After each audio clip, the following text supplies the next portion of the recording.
Well, Monday morning, I think it's about 9:30 a.m. I'm just walking to the running track.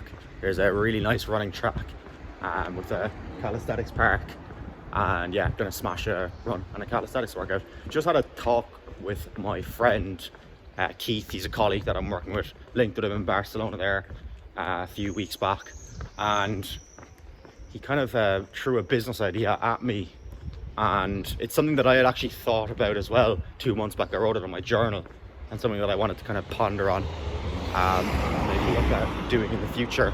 Basically, idea is you get college athletes in America, even in Europe, and then you get companies that are looking for new entry-level sales reps.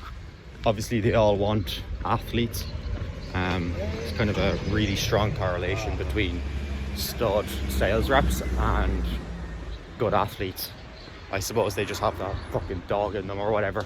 And yeah, companies always love to hear that someone is an athlete. And obviously then athletes a lot of the time don't know what career they want to do, but they know that they're competitive and they like results driven areas. So basically the idea is you go hit up all the sports programs in the US, you go absolutely annihilate TikTok, annihilate all socials, and you train up all these college athletes. You dial in their CVs, you dial in their LinkedIns, you start giving them basic sales training, get them a bit of phone training, a bit of email training, and a bit of LinkedIn training. Nothing crazy. And you just dial them in.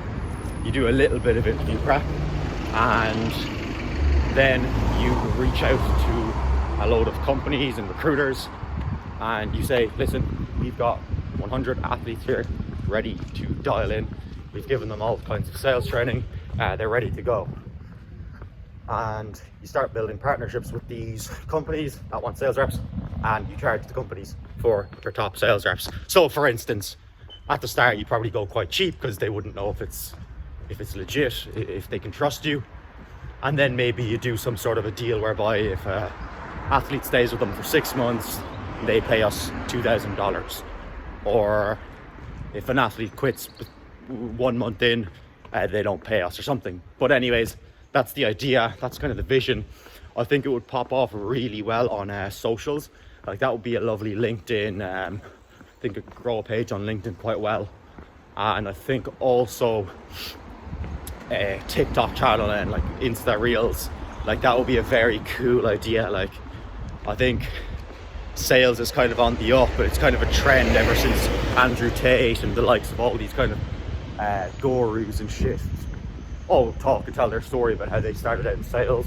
So I think it's kind of a bit of a sexy area at current, and a lot of guys, particularly sporty guys, always want to be in sales.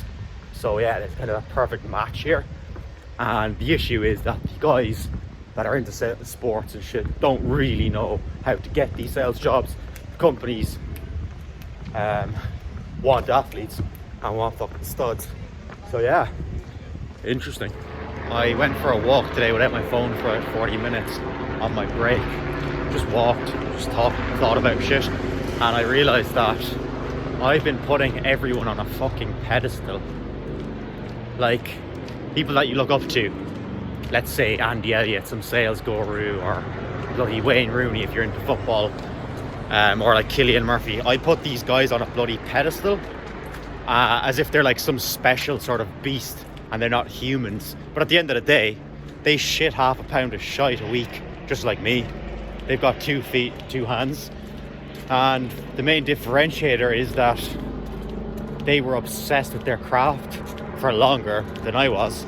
They were willing to sacrifice more and focus on one thing for years. And then after doing that for an amount of years, everyone thinks that it's an overnight success. And I look at these guys as if they're some sort of aliens. They're not. They're not special. They're not some sort of geniuses.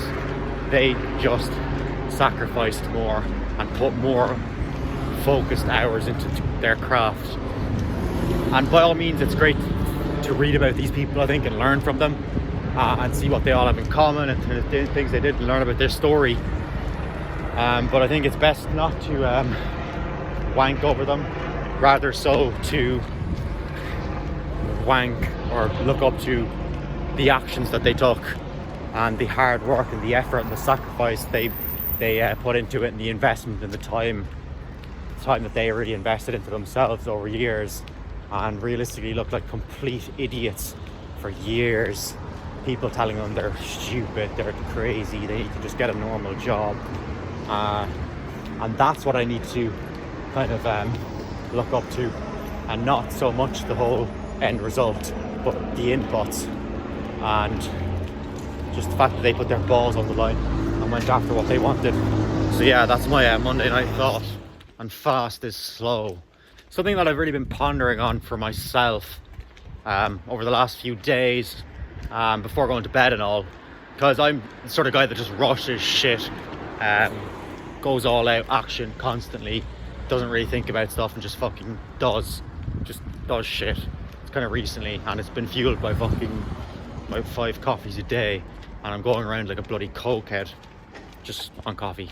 And yeah, I realized that I wasn't doing anything as perfectly as I could be doing it, be it preparing for work, be it making fucking these videos, be it reading, be it writing. I was rushing everything, and then it's fast, but in reality it ends up being slower, because you don't learn as much, you don't get as good results, and then everything ends up slowing down. For instance, if I'm trying to rush and work, then I'm going to be slower to get my first 10k month, whereas today I was chilled out, probably had the best results so far. I worked about 5 different client campaigns. I think I booked a meeting for like 4 of them. Yeah, did really good conversations, and it was just because my mind was slow. I was engaged in the conversation, and I was actually in the moment and present, and just slowed down. And in preparing before the shifts, I slowed down as well. So that's something that I'm massively trying to work on, because I'm an extreme rusher, and I just try and cram as much as possible into as little time as possible. But I think, yeah, slow is fast and fast is slow. I need to ingrain that. I need to nearly get that tattooed.